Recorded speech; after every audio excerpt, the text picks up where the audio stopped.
Olá, acadêmicos e acadêmicas da disciplina de Fundamentos Antropológicos e Sociológicos. Nós estamos aqui hoje para mais uma aula, onde nós vamos tratar do conceito, do conceito e das funções dos movimentos sociais.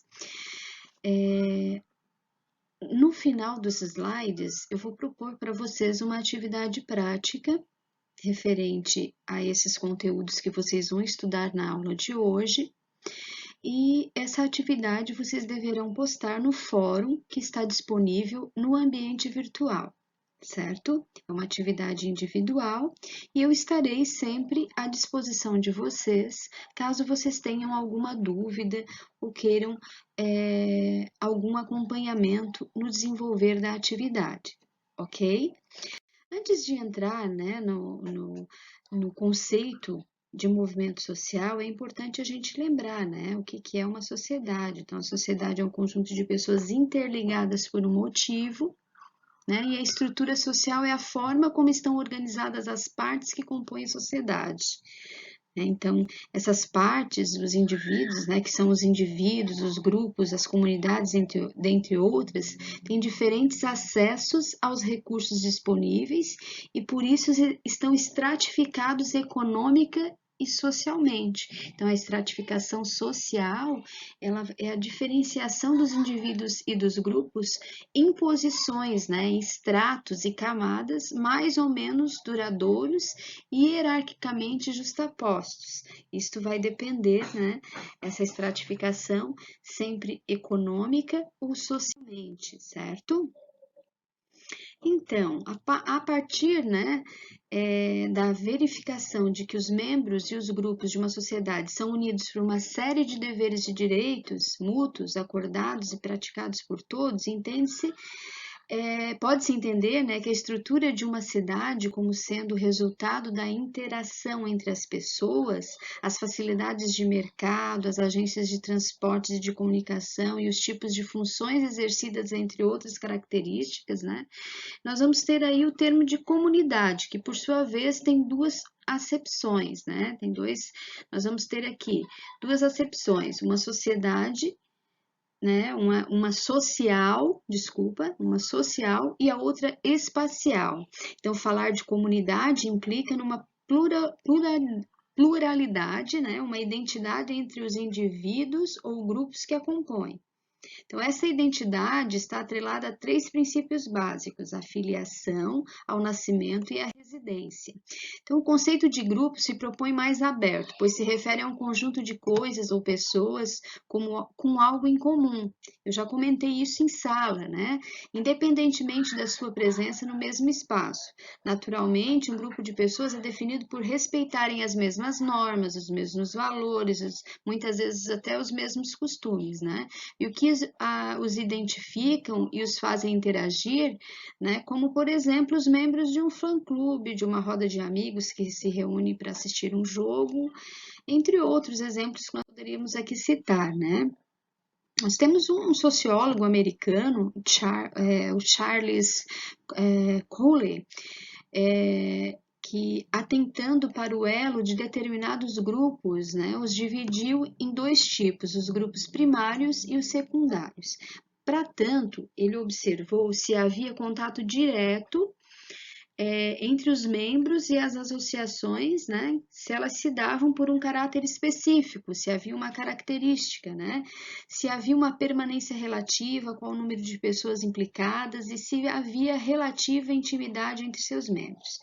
De modo que ele os dividiu da seguinte forma, os grupos primários, sendo a família, a vizinhança, o grupo de crianças, tendo como característica o sentimento de união, um modo comum de proceder e por isso se identificavam. E os grupos secundários, dos quais são exemplos a própria nação, os partidos políticos, os sindicatos, Então, tais grupos têm como elementos unificadores a impessoalidade e os objetivos restritos com vistas a realizarem fins possíveis.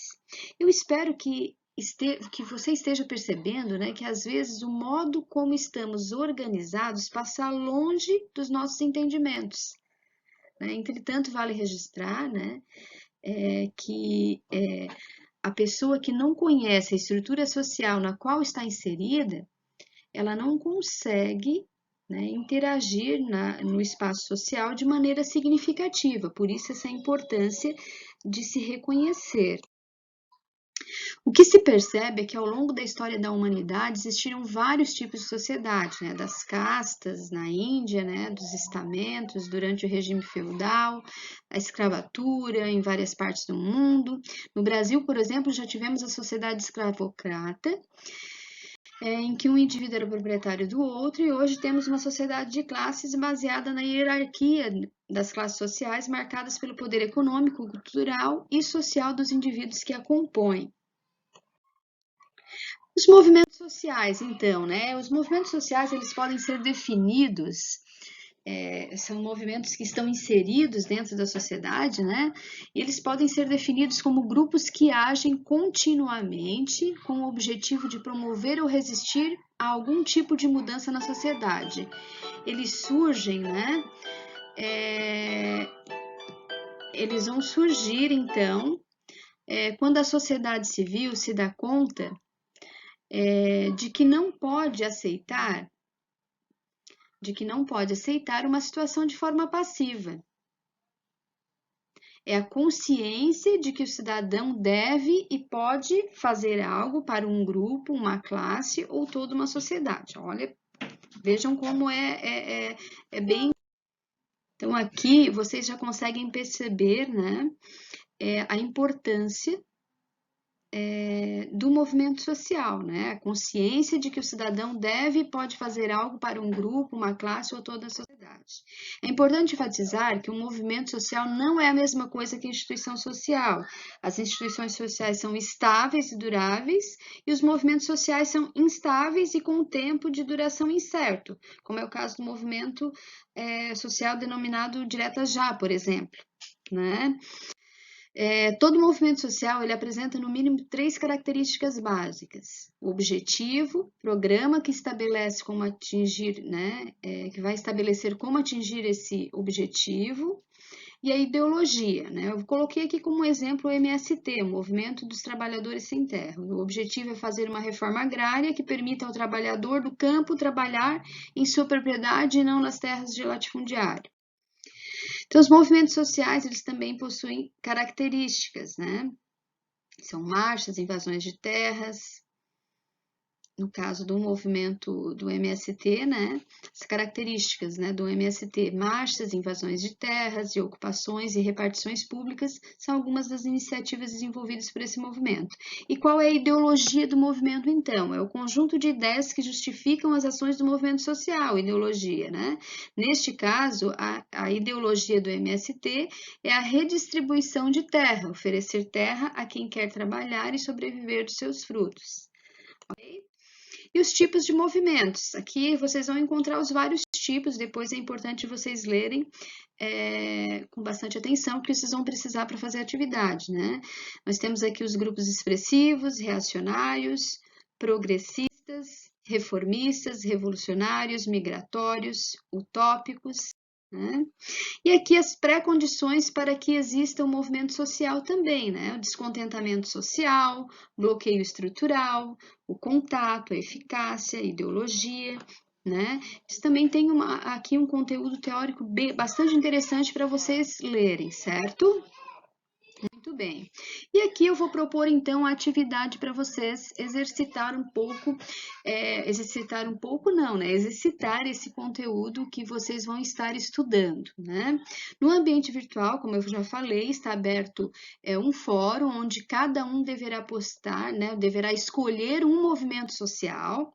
E essa pesquisa vocês podem fazer nas mais diversas fontes, na nossa bibliografia básica, na nossa biblioteca, né? Na semana passada, a bibliotecária Viviane esteve na nossa sala, explicou para vocês como vocês podem fazer consultas também, né, via internet, tá? Então, vocês podem buscar as mais diversas fontes. Vocês vão escolher um movimento social e postar lá no fórum, após a pesquisa, os seguintes dados: o nome do movimento, obviamente, né? As características do movimento social escolhido, o tipo de movimento e quais as pré-condições para que exista o movimento, ok?